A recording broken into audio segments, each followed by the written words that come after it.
Carlos, después de todo lo que hemos estado platicando, ¿tú ves el mismo nivel de conflicto o piensas tal vez que todavía hay un espacio que no hemos nosotros comprendido bien? Creo que hay muchas coincidencias con lo que se ha dicho. Sin embargo, yo quisiera verlo desde el lado positivo, ¿no? La realidad es que el país, independientemente de la administración que esté al frente, tiene necesidades de infraestructura, y en ese sentido, pues creo que tenemos que buscar justamente esas oportunidades, ¿no? Entonces, justamente yo quisiera empezar mi presentación con dos láminas que tienen que ver con las necesidades o las oportunidades de negocio que existen en el actual, en este sector en lo particular, pero y que además está hecho con la visión de esta nueva administración, ¿no? Todos creo que estamos conscientes de que esta administración ha sido muy radical en lo que se había venido construyendo. Como bien lo comentaba al inicio Javier, pues la reforma energética se gestó en un tiempo bastante largo. Y bueno, hoy en día hay un cambio de visión, pero creo que también se generan oportunidades, ¿no? Y en ese sentido, sí quisiera empezar comentando, ¿no? Que esta primera gráfica está hecha con los datos del programa de desarrollo del sector eléctrico nacional del año pasado, que ya le tocó, que es el instrumento de planeación en el subsector de electricidad, en este gran sector que es la energía. Y que ya le tocó a esta nueva administración, ¿no? O sea, entonces de alguna forma es un diagnóstico importante y una visión en el largo plazo de qué es lo que requiere el país, y que en términos de necesidades pues no cambia radicalmente a lo que ya se venía haciendo y a lo que la otra administración, las administraciones anteriores venían ya visualizando, ¿no? En este sentido, la primera gráfica que está a la izquierda pues tiene que ver con esto, ¿no? En el sector de electricidad, México hoy en día tiene una capacidad de alrededor de 80,000 megawatts de capacidad instalada, y para los próximos 15 años, que es como está hecha esta proyección, México requerirá 70,000 nuevos megawatts de capacidad, ¿no? Esto significa obviamente una cantidad importantísima de inversión, y que obviamente pues tiene que ser una inversión combinada, como ya se ha estado comentando, ¿no?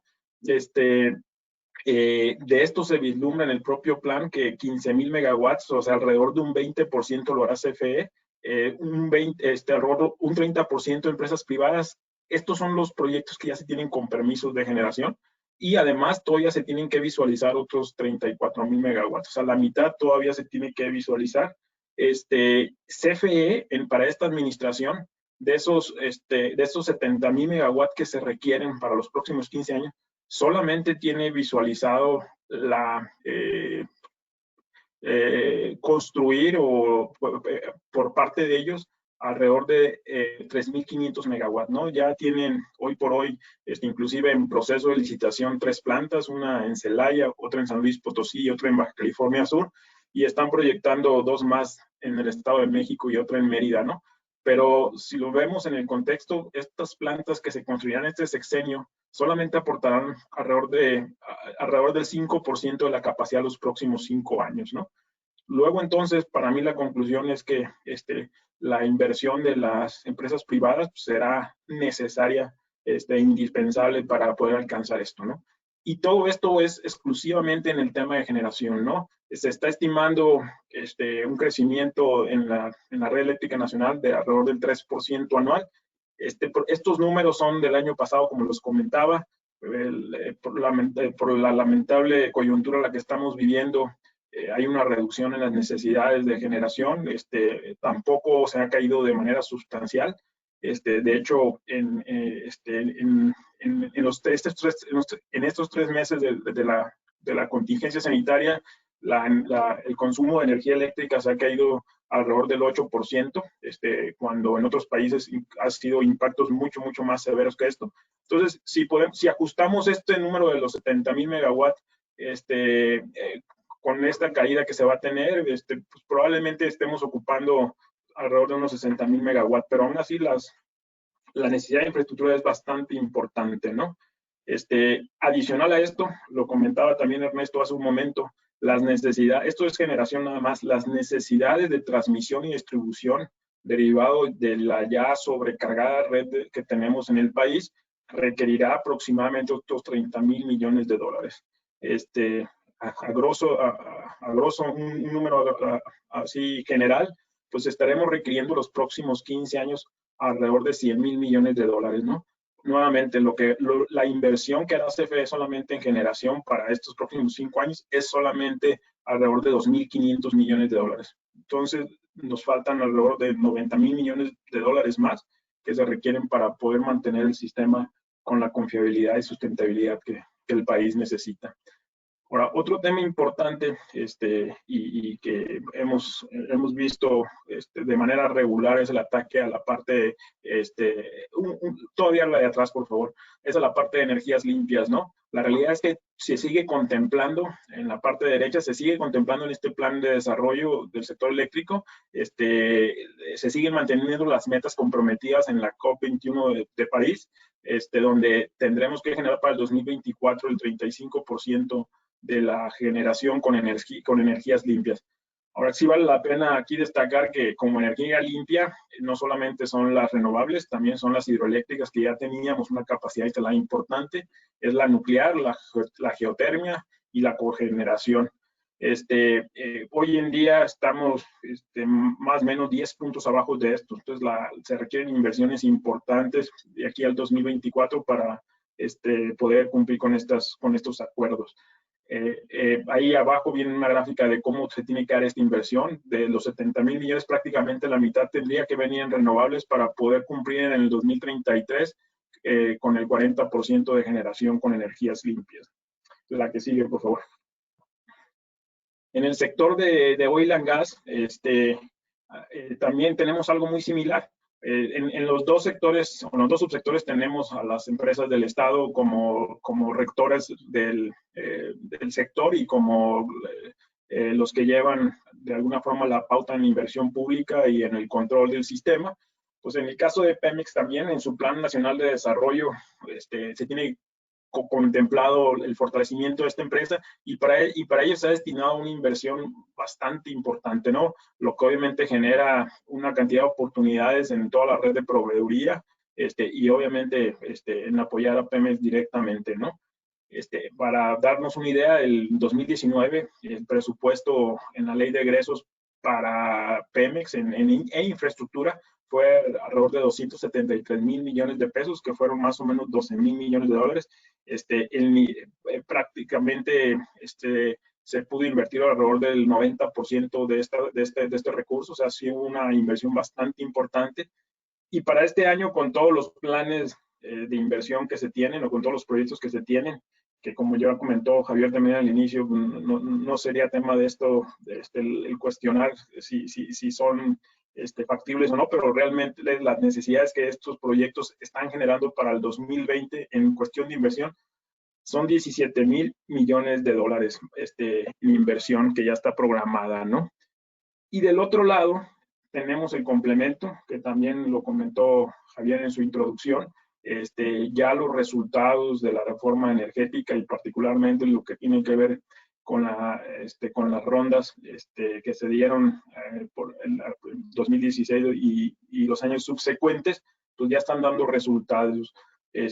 Ya hay una inversión que se ha realizado en estos primeros 4 años de inversión por alrededor de unos 8,000 millones de dólares. Esto hecho por las empresas privadas y además este fue un ejercicio que hizo muy interesante la Asociación Mexicana de Empresas de Hidrocarburos, que es donde se aglutinan todas las empresas que ganaron algún campo en las rondas, y tienen proyectado para los próximos 5 años inversiones por otros 13,200 millones de dólares, ¿no? Si sacamos el promedio de estos 13,000 millones, pues son alrededor de 2,700 millones de dólares anuales que harán las empresas privadas. Si ponemos al nivel que Pemex venía invirtiendo en 2016, 18 y 19, ya con esta administración, pues más o menos estaba invirtiendo 12,000 millones de dólares. Pues si lo sumamos estos 2,500 o 2,700, pues andaríamos que el sector invertirá en los próximos años alrededor de 15,000 millones de dólares anuales, ¿no? Pues esto nuevamente, ¿no? Significa pues, una gran oportunidad para inversionistas, porque el recurso, como ya también se comentó anteriormente, pues no es suficiente el recurso del Estado, ¿no? La que sigue, por favor. Y con ese contexto, pues yo sí comentaría qué es lo que estamos viendo ya en el tema de financiamiento. Y con financiamiento yo hablaría a lo mejor en un tema más amplio, no solamente el tema de deuda y de bancos y de emisión de bonos, sino también la parte del capital. Y en este sentido, sí destacaría el entorno en el que estamos actualmente viviendo en el sector financiero, ¿no? Primero, obviamente, hay un entorno de alta incertidumbre. Los cambios regulatorios que ya se comentaron en ambos subsectores, pues han puesto a la expectativa a los inversionistas y han puesto a replantear todas las tesis de inversión que se tenían. Algunos por esperar cómo se materializan los cambios, y otros porque ya hay algunas afectaciones físicas en los proyectos, sobre todo en los proyectos que están en conceptualización. Como ya comentaron también, estos cambios regulatorios, sobre todo en el sector eléctrico, pues han sido objetos de amparo derivado de que hay poco sustento en los diferentes cambios regulatorios. Sí, para enumerarlos nada más y puntualmente, a finales de abril sale un acuerdo del SENACE donde impide la entrada en operación de proyectos que estén en pruebas, sustentándolo en la inestabilidad que pudieran meter a la red.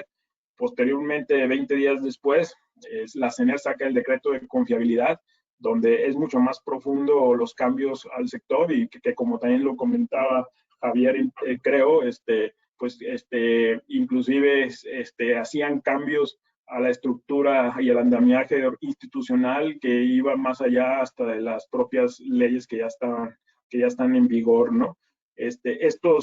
Y muy recientemente, también para los proyectos particularmente renovables y previos a la reforma energética, pues hubo cambios importantes, hubo aumentos en lo que le llamamos el porteo, que son básicamente los costos de transmisión y distribución de estos proyectos, que oscilan entre el 400 y el 750%, ¿no? Los dos primeros, de acuerdo, ya fueron de alguna forma suspendidos de forma definitiva a través de amparos. El tercero, el del aumento del porteo, sigue actualmente en discusión. Hay algunas empresas que ya pudieron obtenerlo, ¿no? Otro de los temas importantes, pues es el que le agrega un ingrediente aquí importante al sector financiero, pues es el rating crediticio de los dos entes líderes y preponderantes en el mercado, como es Pemex y como es CFE, ¿no? En el caso de Pemex, pues ya sufrió un downgrade en las calificaciones que ya lo pone abajo de grado de inversión. Y bien, si CFE aún lo mantiene, pues hay expectativas de que pudiera también hacerse este mismo efecto, ¿no? El otro tema importante pues ha sido la volatilidad o más bien la caída en los precios de los commodities a nivel mundial, y que afecta de manera sustancial los dos sectores, ¿no? Tanto el de oil and gas, porque obviamente pues, es el recurso que genera los ingresos del proyecto, y por otro lado, en la parte de generación, pues es el insumo principal para las plantas y que de alguna forma fija el precio en el sector. Bueno, pues todo esto trae un entorno de volatilidad de estos cambios regulatorios, el rating, la parte del entorno mundial, que ha generado poca liquidez en el mercado, que también, particularmente como es un tema mundial, todo este tema de la volatilidad, pues hay una competencia por dólares importantes. Todo este tipo de proyectos tradicionalmente se financian en dólares, entonces hay una escasez para financiamiento en dólares en el país, y en ese sentido se han encarecido sustancialmente los costos de financiamiento. Ya yéndonos tocaré algunos temas muy breves en lo que tiene que ver con algunos proyectos, dependiendo de sus etapas, de cómo se está viendo el financiamiento. Están los proyectos de CFE que ya comentaba, los ciclos combinados que están sacando en licitación.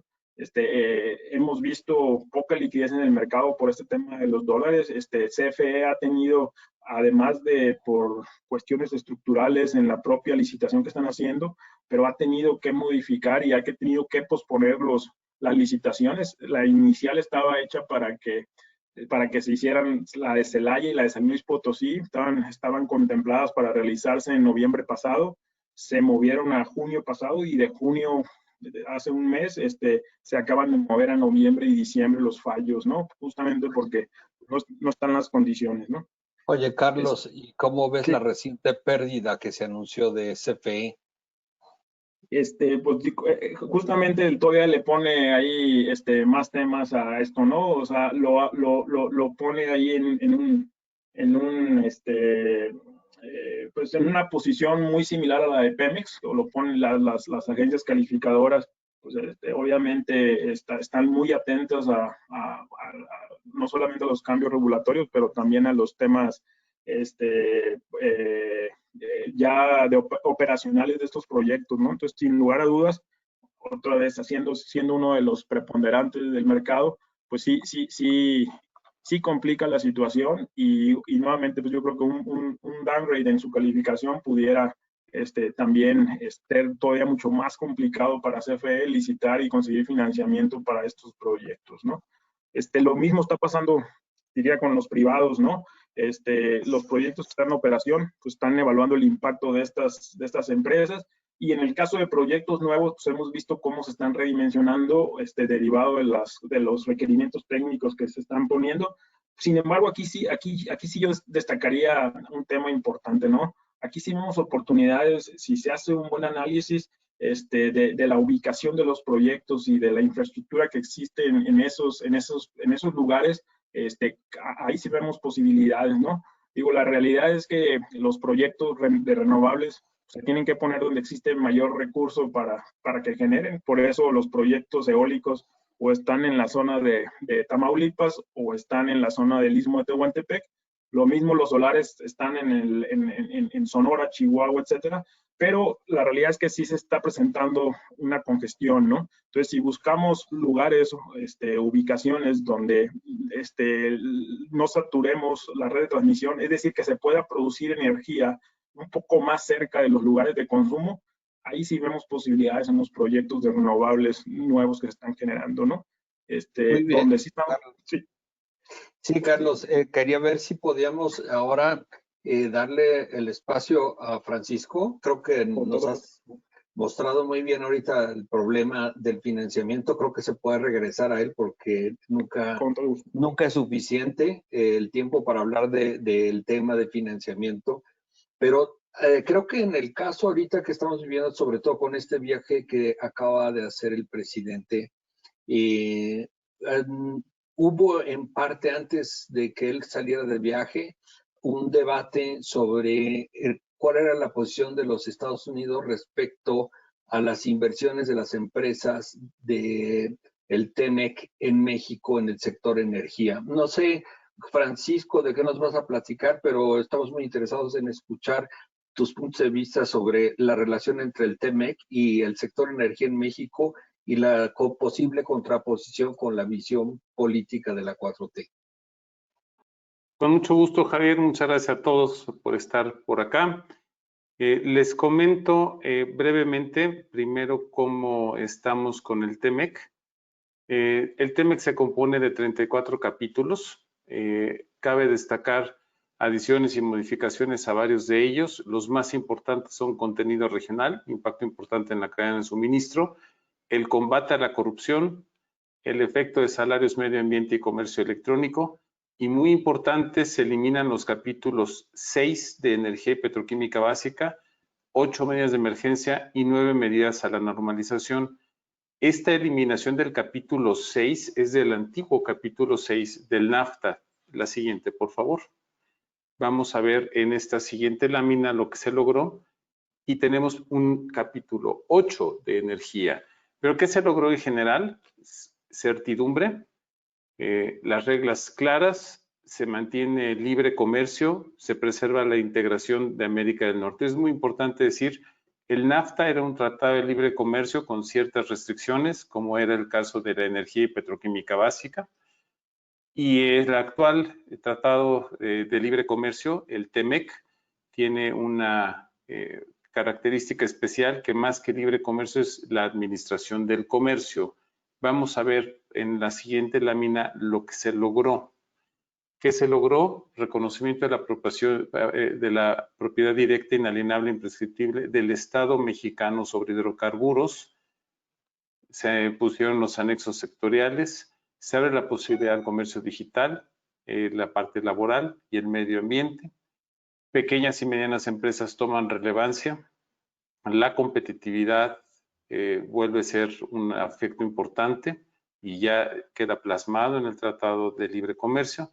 La anticorrupción, buenas prácticas antirregulatorias. En este sentido, vamos a tener un hueco muy fuerte por las distintas agencias reguladoras del gobierno o del Estado mexicano que están teniendo problemas en su forma de trabajar. Los temas de política de macroeconomía y el tipo de cambio. Esto es un tema que trae desde hace tiempo el gobierno de Estados Unidos, básicamente la Fed, para que no se manipule el tipo de cambio. Realmente México nunca ha tenido una problemática desde que se firmó el tratado de este tipo. Luego tenemos qué se logró precisamente en esta situación. Estoy hablando muy en general. Los últimos 3 puntos son los importantes para el caso de energía, pero de todos modos ubicamos. Traía el gobierno de Estados Unidos algunos puntos inaceptables, como era la estacionalidad agrícola, la parte de textiles. O sea, en la estacionalidad agrícola lo que pretendían es que mientras ellos produjeran no había libre comercio. La parte de textiles, que querían poner unas condiciones también inaceptables para los productores mexicanos. Reducción de acceso para contratación pública, la competitividad, la meta reducción y al final de cuentas control del déficit comercial. Esas 4 o 5 puntos se eliminaron y no quedaron dentro del Tratado de Libre Comercio. Lo que sí quedó de alguna forma, los que fueron controversiales, fue la cláusula sunset. Ellos pensaban que se podía terminar el Tratado de Libre Comercio al finalizar un X periodo. Quedó modificada y no tiene un fin súbito, simple y sencillamente es para renegociarse. Las reglas de origen en el sector automotriz, garantizar el libre comercio, reglas robustas para promover la integración regional. Hay una, por decirlo así, póliza de seguro para México en caso de medidas extraordinarias. Si el gobierno de Estados Unidos decreta algún tipo de arancel específico en algún sector, Canadá y México exentan ese arancel específico por estar en el Tratado de Libre Comercio. Aquí vienen puntos importantes y es el mecanismo de solución de controversias. Se mantuvieron estos 3 capítulos, pero se especificaron cómo van a operar. De hecho, hay paneles de especialistas que tendrían que entrar en caso dado, y es a lo que me refiero, que es un tratado ya no de libre comercio, sino de comercio administrado. Se revisa la parte de inversionista ante el Estado, se ve la parte de subsidios en el siguiente capítulo y también puede haber controversias para el caso de Estado con Estado. La siguiente, por favor. Aquí tenemos una serie de prioridades que tendremos que estar revisando con más detalle. El capítulo de trabajo, sabemos que viene una disciplina, le llamo con dientes, porque pues va a tener efectos más profundos al tener inclusive observadores en la embajada, un mecanismo de rápida respuesta, que va a tener también este caso de disputa laboral, donde se pueden hacer auditorías internas de cumplimiento. Las reglas de origen van a cambiar y ya van a ser autogeneradas. Procedimientos de aduana, en estos casos vamos hacia la parte de energía, lo que vienen siendo paneles solares, vienen cambios importantes y reglamentos uniformes de cómo pueden entrar estos paneles a México. Va a haber facilidad de comercio al simplificar los procedimientos. Esto se gana también para todo lo que son equipos para la parte de todos los sectores, en especial de energía. El comercio digital tiene efectos importantes que no aplica fundamentalmente para el caso del sector energía. Y una prioridad importante es la reforma energética permite la inversión extranjera con condiciones específicas. Esto es, se mantiene y se respeta la parte de todo lo que viene siendo el entramado de la reforma energética 2013-2014. Y en estos siguientes 5 puntos podemos estar viendo precisamente los 2 primeros tienen que muy relacionados hacia lo que son energías renovables y los 3 últimos hacia lo que viene siendo energías fósiles. El comercio con arancel cero en productos de energía mantiene libre flujo de energía a través de las fronteras de Norteamérica, a través del tratamiento de tarifa cero de las exportaciones de energía desde Estados Unidos a México, México, Estados Unidos y Canadá. Fija las reformas que había comentado, las históricas reformas energéticas, para asegurar que los inversionistas estadounidenses y canadienses y proveedores de servicios y otras compañías puedan participar de estos beneficios. En este tercer punto ya tiene que ver con hidrocarburos y facilita el movimiento de hidrocarburos a través de tuberías. Esta situación la vivimos a principios de la 4T, la parte de la problemática de la conducción de gas a través de distintos gasoductos. Ya se garantiza de esta forma que no debe de haber ninguna problemática. El siguiente punto, requerimientos de certificaciones para gas y petróleo, provee una serie de certificados y flexibilidades para el certificado de origen de gas y petróleo, que se mueve entre los 3 países. Esto es importante para evitar que vengan productos de otras partes, de otras latitudes. Se tiene también un proceso regulador simplificado para las exportaciones de gas natural licuado de Estados Unidos a México y Canadá. Vamos a una lámina posterior, la importancia que tiene esto para México, sí, pero también para Estados Unidos. En este punto vemos ciertos riesgos que quedan para México. México va a ser vulnerable a nuevas normas que debe de cumplir. En el primer punto vemos Estados Unidos para proteger a los productos estadounidenses. Está colocando agregados que se encargarán de revisar agregados en la embajada, de vigilar el cumplimiento de reglas laborales y ecológicas. Aquí hay un tema que se ha mencionado por los Javieres fundamentalmente, pero también Ernesto lo comentó, de lo que viene siendo la contaminación por combustóleo. Las reglas referentes a la propiedad intelectual y el pago de regalías por patentes, en este caso es farmacéutico-agrícola, pero también es un riesgo no ligado a energía, pero que me interesaba comentar también en este momento.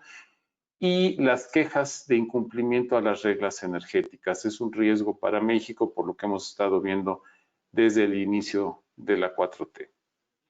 El arranque del tratado puede ser de litigios. Lo que comentaba va a ser un tratado mucho más administrado que libre. Y aquí es importante para tener una dimensión de lo que es las exportaciones y el peso que tenemos de México con respecto al mercado de energía en Estados Unidos. La gasolina para motor, México importa el 57% de lo que produce Estados Unidos. Destilados de aceite de combustible, el 19% de las exportaciones de Estados Unidos.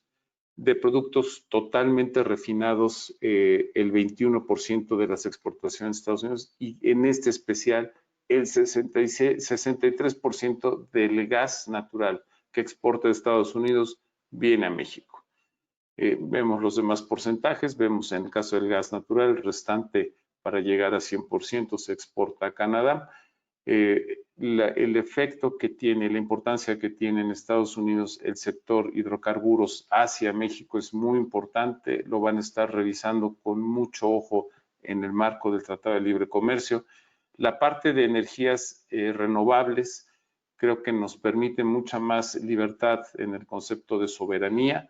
la parte de todo lo que son energías limpias, como comentaba Carlos. El gas fundamentalmente va a tener un efecto claro también de que va a tener una supervisión importante por el lado de Estados Unidos. Francisco, Les dejo el resumen. Francisco, dentro de lo que comentaste, te quería preguntar, siempre estos tratados tienen como propósito, en el tema de la energía al menos, que México al final termine teniendo el mismo nivel de precios al consumidor que estos otros países. Hoy nuestras diferencias son altas, es decir, pagamos más los mexicanos por la energía que lo que sucede con los canadienses y los norteamericanos de Estados Unidos.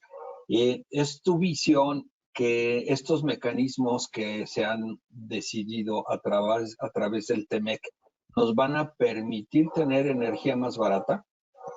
En la visión del tratado, efectivamente, Javier, va a ser energía más barata, va a converger el costo de energía, siempre y cuando con las condiciones que comentaba Carlos Lerma, de que se tenga la instalación de energías limpias. Inclusive México tiene la posibilidad de tener energías más baratas en cuestión solar, lo pudimos ver en las rondas de hace unos años.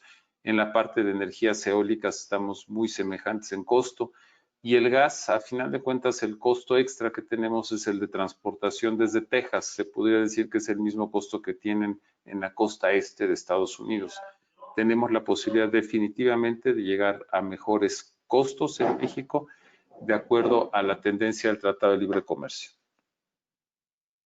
Y ahondando en eso, ¿crees que esto implica que debamos seguir siendo un país importador o definitivamente podemos lograr esos precios más bajos buscando al mismo tiempo esta autarquía o esta independencia energética? Mi respuesta es muy neoliberal. El mercado define dónde puedes tú obtener la mejor energía. Lo vimos en las rondas. La energía más económica se consiguió a través de la energía solar. La parte de la búsqueda de poca profundidad en el Golfo de México también es económica.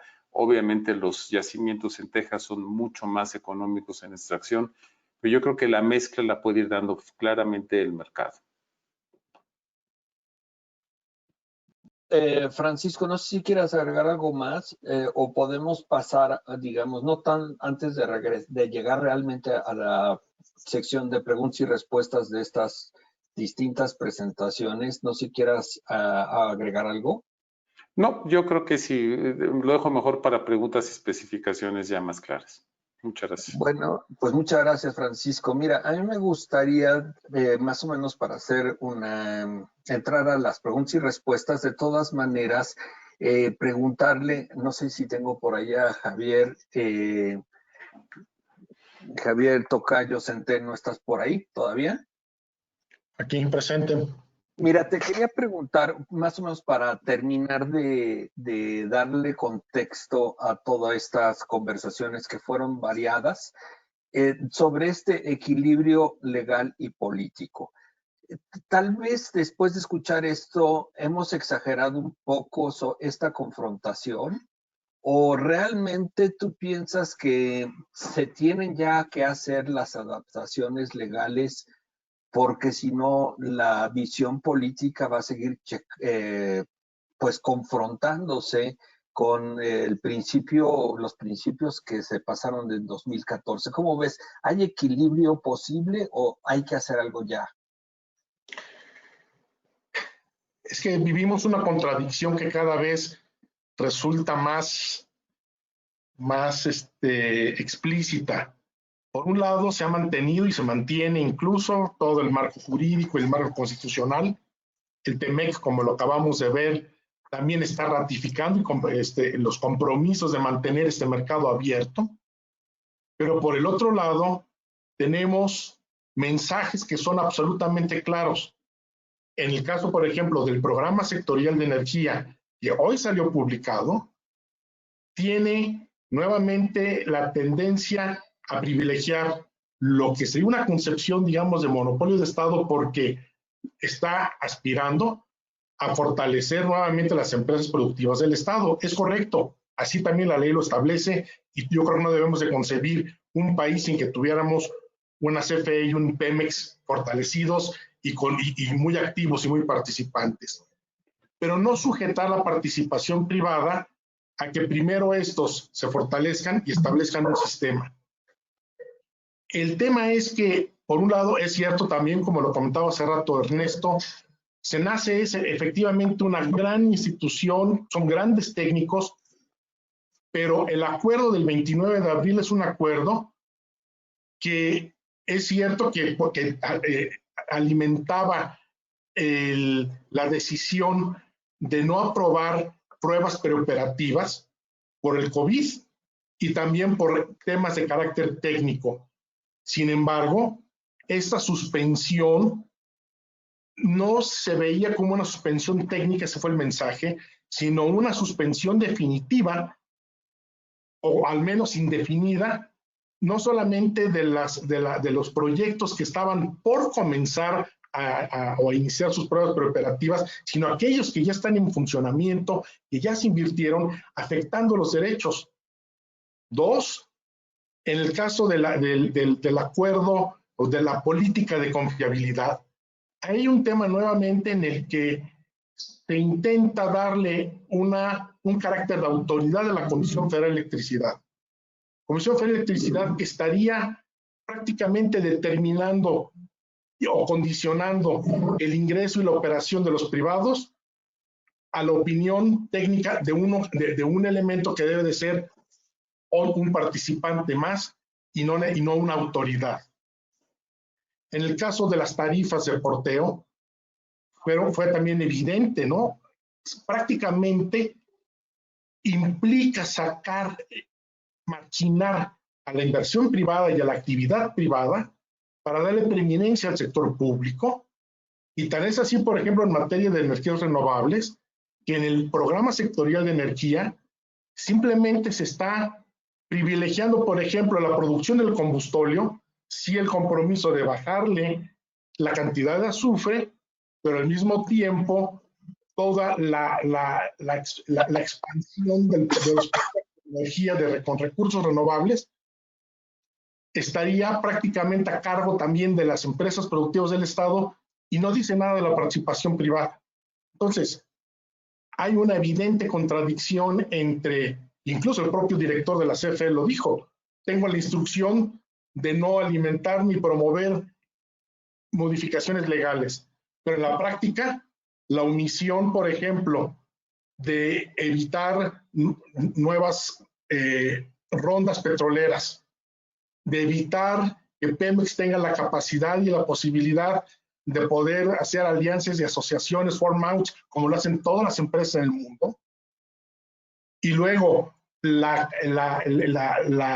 posición en la que quieren poner a la CFE como una empresa predominante, rompiendo todos los principios de competitividad versus lo que establece la legislación, eso es lo que yo creo que nos va a conducir a un ánimo de poca certeza jurídica que va a frenar la inversión y en segundo lugar va a haber mucho litigio si mantenemos esta misma línea de actuación que aparentemente así será por lo que establece el programa sectorial de energía.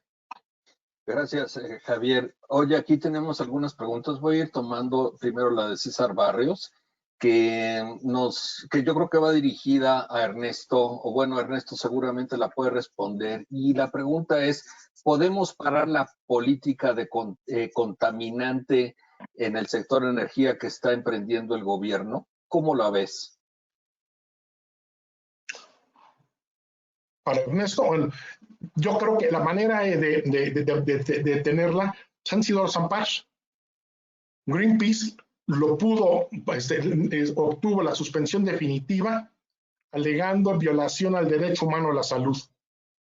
No darle pues mira, los compromisos. Sí, adelante, Ernesto. Ernesto, adelante. Perdón, pues mira, el primer error creo que es un error mal entendido. Yo creo que ahí, pensando en forma positiva, o sea, ¿qué es lo que tiene que hacer la Comisión Federal de Electricidad? tiene que convertir sus centrales de generación de combustible a gas. Y eso requiere una inversión muy grande. No puede justificar su operación solamente con combustible por el hecho de tener la hegemonía de la en el país. Entonces, en ese sentido, creo que definitivamente tiene que haber flexibilidad. Carlos acaba de decir la proyección de inversión que se espera para los próximos años no se va a poder dar si no hay ese entendimiento. Ahora, es verdaderamente definitivo y como lo acabamos de ver, y yo agradezco enormemente la explicación del Tratado de Libre Comercio porque me quedaron claras varias cosas que me imaginaba que iban a hacer y parece ser que sí serán. O sea, desde la firma del Tratado de Libre Comercio se firmaron unos acuerdos paralelos. Uno de ellos era el del, me acuerdo que el del trabajo, el del labor, el otro era el del medio ambiente y otro era otra cosa. El del medio ambiente decía que cada país estaba obligado a cumplir con sus leyes ambientales. Y en el momento que se firmó el Tratado de Libre Comercio de México, aunque no lo creamos, ya México tenía unas leyes ambientales bastante avanzadas que obviamente no estaban cumpliéndose, pero para nada. Inclusive para poderlas empezar a cumplir, las tuvieron que hacer un poco más laxas. Pero vaya, en este momento actual, y si esa prerrogativa sigue, yo pienso que el Tratado de Libre Comercio va a ser una ayuda enorme para, no puedo decir ejercer presión, pero para poder hasta vigilar que México cumpla con sus objetivos ambientales. Y uno de ellos, pues tristemente, es cancelar la generación con combustóleo. O sea, no va a haber de otra. O sea, la generación con combustóleo es increíblemente contaminante. Definitivamente, y tristemente tenemos la producción de un combustóleo que crea lluvia ácida, y es literal la lluvia ácida. O sea, o sea, yo creo que eso va a caer por su propio peso y muy, muy pronto. Excelente, Ernesto. Tenemos una pregunta de David Gibbons desde Estados Unidos, que yo creo que puede, si está ahí Jorge Pedrosa, elaborar un poco sobre ella. Es una visión muy a futuro, pero tal vez no tanto. Nos pregunta, ¿tendremos la infraestructura para automóviles eléctricos en México? ¿La vamos a construir? ¿Hay alguna cosa que puedas decir que ya empieza a mostrarse esta infraestructura? ¿Estás por ahí, Gracias, Jorge? Javier. Sí, seguro. La realidad es que México está preparado y ahí es donde tenemos que poner el ojo de las oportunidades que van surgiendo. Por ejemplo, en muchos foros se ha hablado de lo que no se puede hacer hoy con la actual administración y otros tantos que están tomando ventaja de todo esto están viendo las oportunidades. Entonces, respecto al tema de Tesla, sin lugar a dudas, de hecho, ahí venía en una de las slides, el sentido de que está cambiando los hábitos de consumo de la adquisición de autos de combustión interna e incluso los autos de combustión interna actuales han sido más eficientes, hay una mayor penetración de los autos híbridos, entonces el desarrollo tecnológico, por ejemplo, en el caso del grafeno, las baterías de grafeno que pasan de litio a grafeno son una gran oportunidad de desarrollo y de cambiar los hábitos de consumo del país. Entonces yo creo que estamos en el momento adecuado de empezar a ver esas innovaciones que podemos adaptar a nuestra vida diaria. Quiero complementar, si me permiten, complementar el comentario. Adelante. Con una cosa importante, porque de hecho es un proyecto en el que estamos involucrados nosotros, pero México va a pasar a ser, si no uno de los 3 países más importantes en producción de litio, pero litio para baterías automotrices. Y eso va a empezar a funcionar en los próximos 24 meses. Y eso va a detonar una industria de la automotriz eléctrica tremenda. Esta producción de litio se va a dar en el estado de Sonora, donde han sido detectados los yacimientos de litio más favorables y atractivos que puede haber en el mundo. Y de hecho la Ford en Hermosillo ya va a cambiar sus instalaciones para producir el Focus eléctrico aquí en México. Nada más quería aportar eso. Bueno, aquí nos dice Rafa Peng que la autopista 57 ya existe un corredor. No sé si Rafa estés ahí disponible para profundizar en el tema o simplemente dejo tu aseveración aquí en el registro. Bueno, al no tener respuesta, entonces dejo aquí que él nos está comentando que ya existe una autopista 57 que tiene un corredor de carga eléctrica para automóviles. La siguiente pregunta, yo creo que va bastante, las dos siguientes van muy dirigidas a Carlos Lerma. Ojalá estés ahí, Carlos, para contestar. Una tiene que ver con que si puedes profundizar un poquito más sobre los costos de porteo, cómo son o qué son o cómo funcionan o por qué pueden cambiar de precio. Y la otra es que si el regreso de esta posición dominante de la CFE implicará que tenemos una generación eléctrica más ineficiente. Sí, Javier. Respecto a la primera de los costos de porteo, los costos de porteo son básicamente los costos de distribución y transmisión de CFE, que lleva justamente mover la energía del lugar de generación al punto de consumo. Y en ese sentido, los proyectos que estaban previos a la reforma tenían un incentivo de que el costo de porteo era bastante o marginalmente bajo, ¿no? ¿Por qué? Porque en ese momento había una política de incentivar justamente estos proyectos de energía renovable.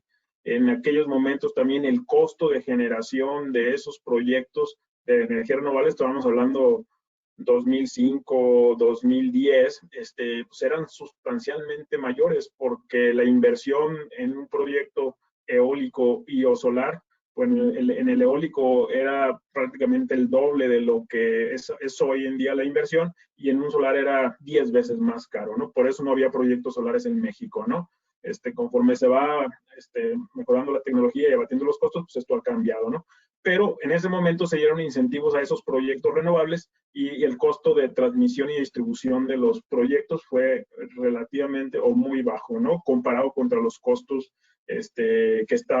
los costos reales, ¿no? Entonces, esta nueva administración, al ver que esos proyectos justamente pues pagan una cantidad muy pequeña, lo que hicieron fue tratar de actualizarlos a los costos reales, que inclusive podemos ver en nuestros recibos de luz, ¿no? En tu recibo de luz vemos un rubro de energía, otro de transmisión y otro de distribución. Pues justamente a eso se refiere el porteo, ¿no? Y estos costos dependen de la capacidad de las líneas, es decir, la media y la alta tensión son costos de transmisión mucho más bajos, y la distribución, que es lo que ya nos llega a nuestras casas o a los comercios pequeños, pues tiene costos mayores. Entonces, en ese sentido, fue el incremento que se dio, ¿no? Para la alta y media tensión, los costos se incrementaron alrededor de un 450%, y en el caso de la baja tensión se incrementaron alrededor de un 700%, ¿no? Afectando de manera significativa los precios para este tipo de proyectos, ¿no? Los proyectos bajo la nueva ley ya pagan las tarifas bajo una nueva fórmula, que la nueva fórmula incorpora justamente los costos reales. Entonces, los proyectos posteriores a la reforma, todos los proyectos que se generaron de subasta, pues no tienen esta afectación, sobre todo los proyectos de subasta, porque los proyectos de subasta están comprometidos a vender la energía en el punto que la generan, y el que la compra, que es CFE, a pagar los demás costos, ¿no? En la segunda pregunta, respecto a si este tipo tratar de ser preponderante a CFE haría o cargaría las ineficiencias, desde mi punto de vista sería que sí. Hoy, como se fija el precio de la energía eléctrica en México y en muchos países del mundo, es a través de algo que se le llama el PML, el precio marginal local, y que básicamente es el costo variable de producción del precio en ese lugar o en ese nodo, como se le llama. Hoy por hoy, la matriz mexicana, de energética mexicana, se basa principalmente en el gas, y como el gas ha estado bastante competitivo, podemos ver precios de energía sustancialmente más bajos donde hay acceso a esto, ¿no? Que es la zona norte, y conforme nos venimos al centro y al sur del país, los precios de energía son mayores. Luego, entonces, si CFE va a promover el uso de energías pues, más caras, como ya lo comentaba Ernesto, tipo combustóleos, pues sí se prevería que el costo de producción que va a fijar el precio, pues va a ser un costo más alto, ¿no? Gracias, muchas gracias. Aquí una pregunta que perdón. Gina, un comentario muy corto. Antier se otorgó un amparo, la suspensión a una quejosa, a una empresa de contrato legado en relación con el porteo. Los argumentos fueron: no se aplicaron de manera general las tarifas, hubo un aumento desproporcional y ruinoso a cargo de la contratista, no se acredita la relación entre el aumento y la mejoría o el beneficio, el aumento deja fuera del mercado a los titulares de los contratos legados, la CRE no emitió una resolución con imparcialidad, la CFE actuó como juez y parte, entre otros argumentos. Es el primero que se otorga en contra de las tarifas de porteo. Bueno, interesantísimo, interesantísimo. Yo creo que esto nos va a llevar un poco a las conclusiones finales. Antes de llegar a las conclusiones, me gustaría preguntarle a Francisco, porque es una pregunta que va muy, muy claro para él. ¿Qué piensa sobre los aranceles que potencialmente pudieran existir al sector energía por las exportaciones de Estados Unidos a México o de México a Estados Unidos? ¿Ves algunos aranceles, algo arbitrario, algo especial que pudiera aparecer? No sé si tengo por ahí a Francisco González. Sí, aquí estoy. No veo ninguno. Me queda claro que en el Tratado de Libre Comercio quedó eliminada cualquier posibilidad de arancel a productos energéticos. También me queda claro que en caso de algún otro producto, como pudiera ser acero, aluminio, que tiene efecto e implicación en la cadena, México tiene una exención. Pero también me queda claro que por el momento tenemos una contraparte, a un presidente en Estados Unidos que hace realmente lo que su capricho marca. Entonces, a pesar de que en el documento está, seguramente en alguna controversia la ganaríamos, pero sí pudiera haber algún pequeño susto o algún pequeño impedimento. El tratado no lo permite, no lo contempla, defiende de cualquier tipo de cuestión de este tipo, pero en el corto plazo, en algún tipo de arranque, pudiera haber alguna problemática. Pero no creo que pudiera llegar a pasar, porque como vemos en esta lámina, el principal perjudicado serían los productores estadounidenses. Muchas gracias. Hay una pregunta que voy a comentar yo, tiene que ver sobre el gas natural vehicular. Llevamos, yo creo que unos 20 o 30 años tratando de introducir esta tecnología en México y ha sido difícil. Se explica en parte porque ¿qué es primero, la gallina o el huevo? Es decir, primero son los vehículos y luego las instalaciones, o al revés. Y entonces eso ha hecho que siempre nos encontremos con esa dificultad de poder hacer la adaptación del número de vehículos necesarios y poner las redes. Sin embargo, nos comentan aquí Alejandro Violante que efectivamente en Querétaro ya se empieza a ver un mercado creciente, obviamente basado en lo público, el transporte público, pero también por el hecho mismo de que además de ser menos contaminante, es una mayor ahorro el que se tiene comparado contra el diésel o la gasolina. Si tenemos por ahí, Alejandro, no sé si quieras comentar algo.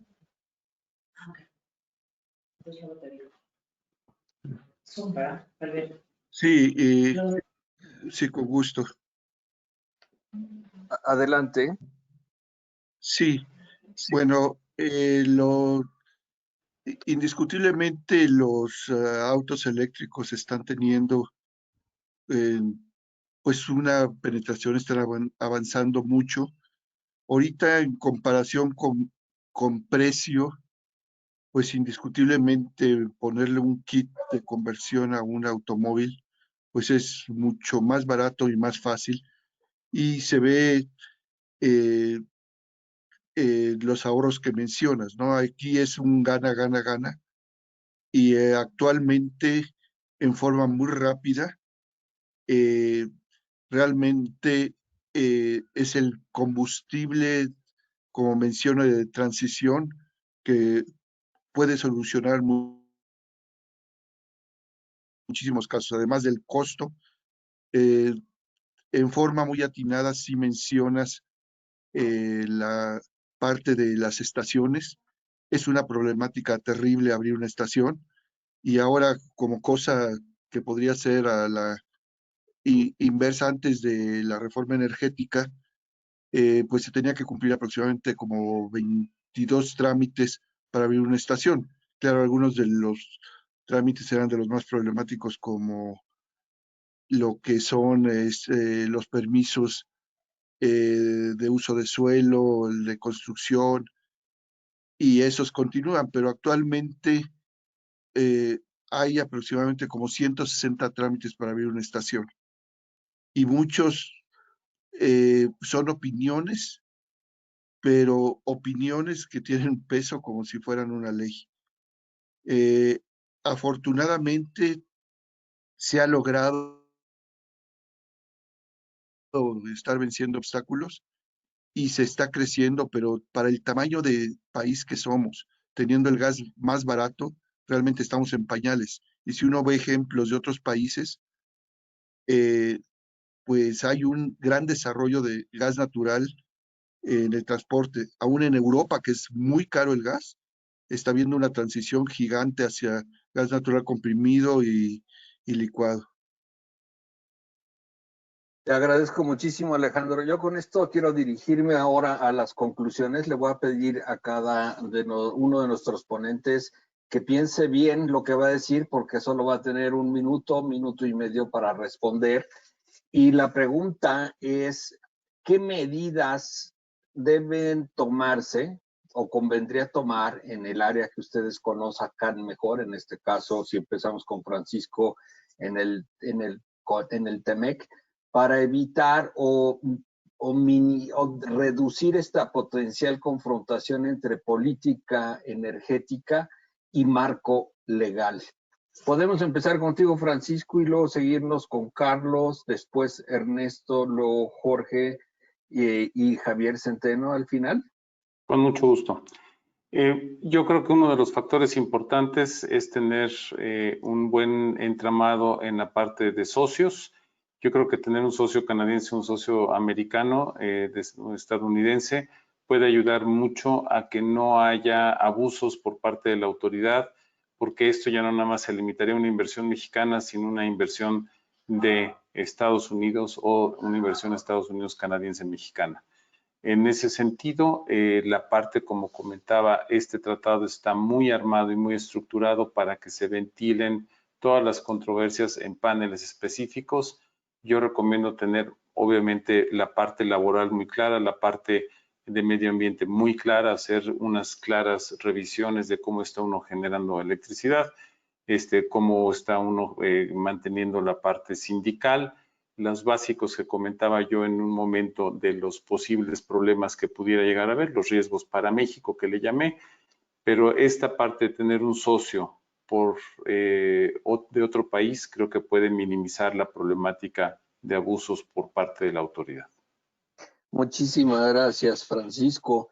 Carlos, ¿puedes darnos tu perspectiva?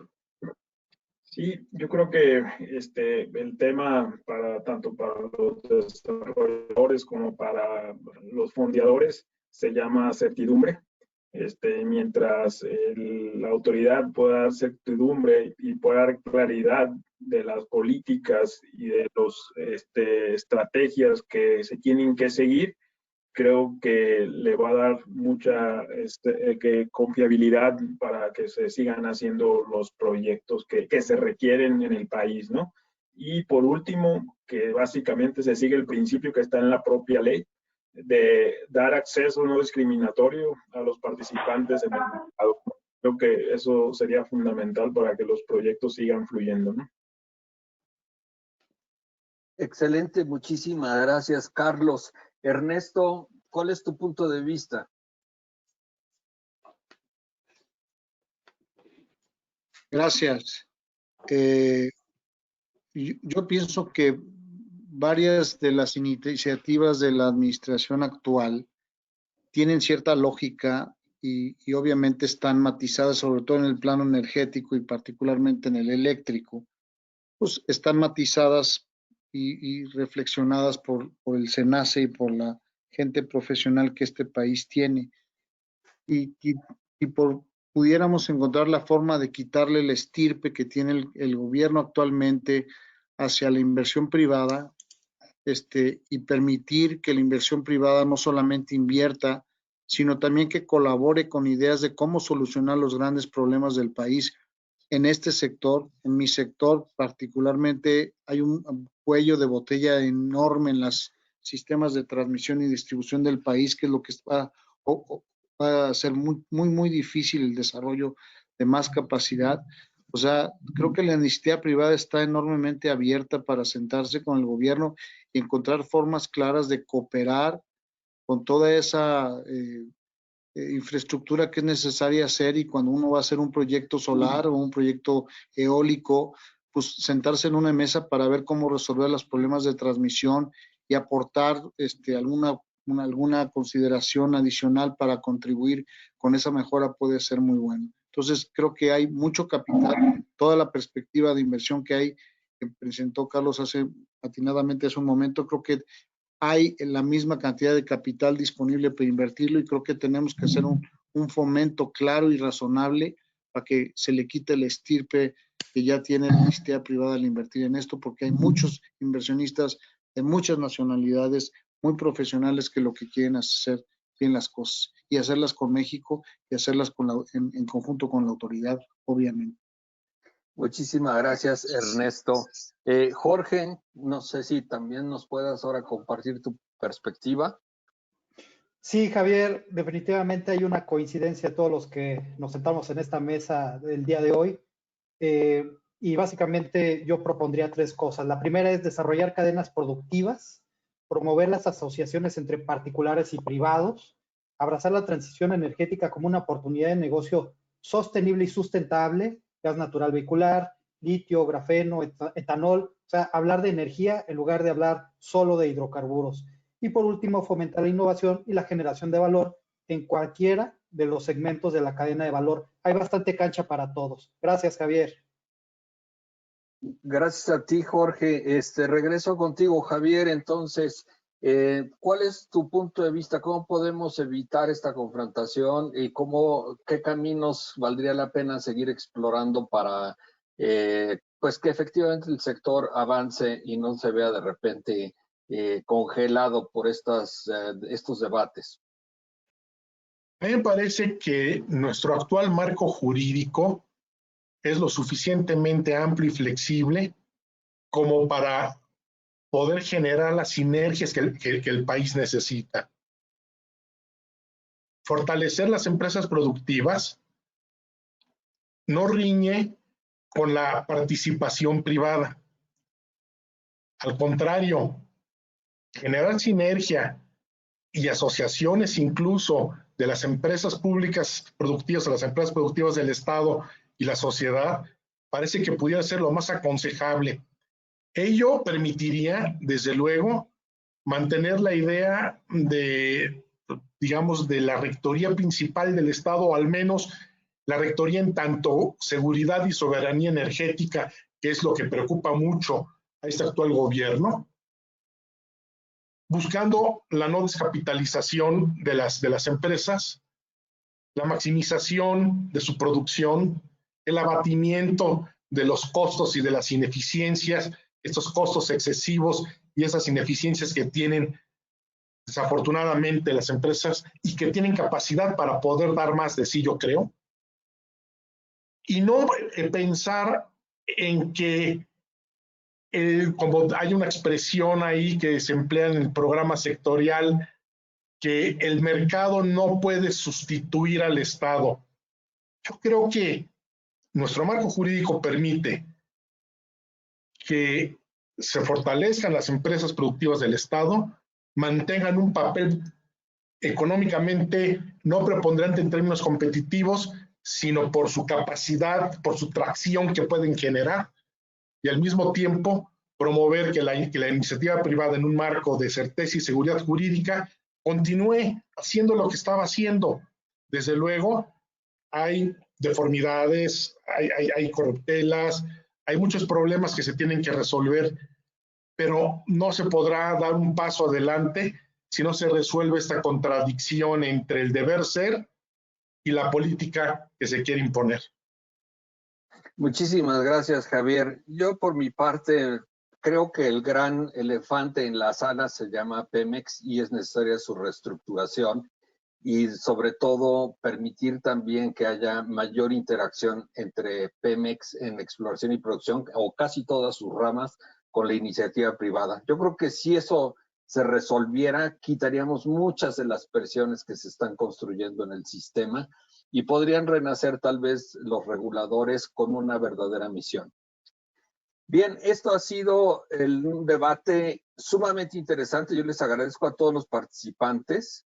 La verdad, no solamente por lo que nos han dicho, sino haberse dado el tiempo de pensar con tanto detalle lo que nos iban a platicar.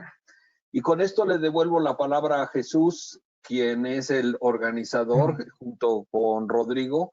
Jesús, si quieres concluir tú. Muchas gracias, Javier. Jesús está atendiendo un tema familiar, así que me tocará hacer el cierre.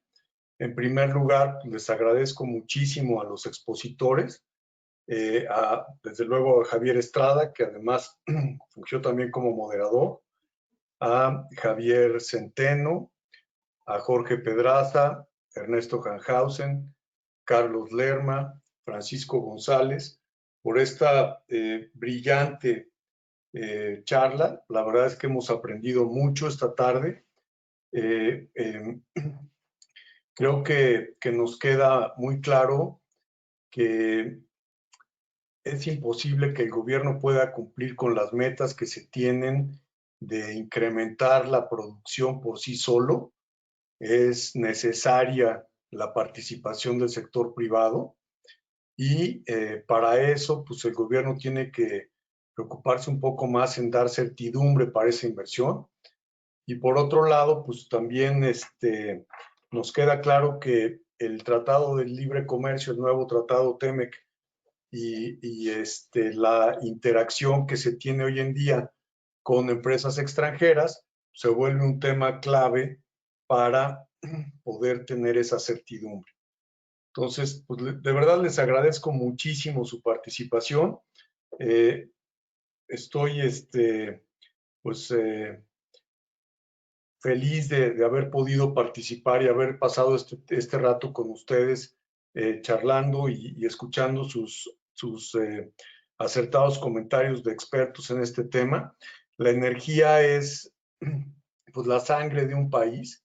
Sin energía pues no se puede mover nada. Este es el tema toral que hay para el futuro y para el desarrollo. Y bueno, pues siempre hay que estar en conocimiento de lo que se está haciendo. Muchísimas gracias. Esperamos poder continuar con nuestra serie de la hora NEA en las próximas semanas. Les comento que la semana que entra será nuestra junta mensual de negocios entre amigos.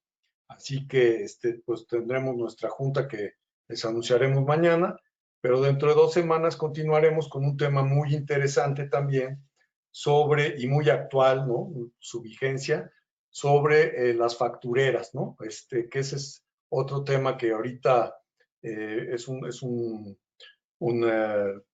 complicación para la gente que puede haber recibido una factura falsa, involuntariamente o sin querer, en fin. Entonces, ese será nuestro tema dentro de 2 semanas. Y les voy a pedir a todos los presentes, ¿no? que hemos estado aquí escuchando todo este excelente comentario que nos han hecho, estos comentarios y esta plática. Les pido a todos, por favor, que prendan sus micrófonos, que prendan sus cámaras y vamos a darle un aplauso con un gran agradecimiento a nuestros ponentes del día de hoy, que realmente ha sido brillante. Muchísimas gracias. Bravo. Excelente panel, amigos. Gracias, excelente. Muchas gracias. Sí, así es. Muchas gracias. Magnífico todo. Chao. Chao.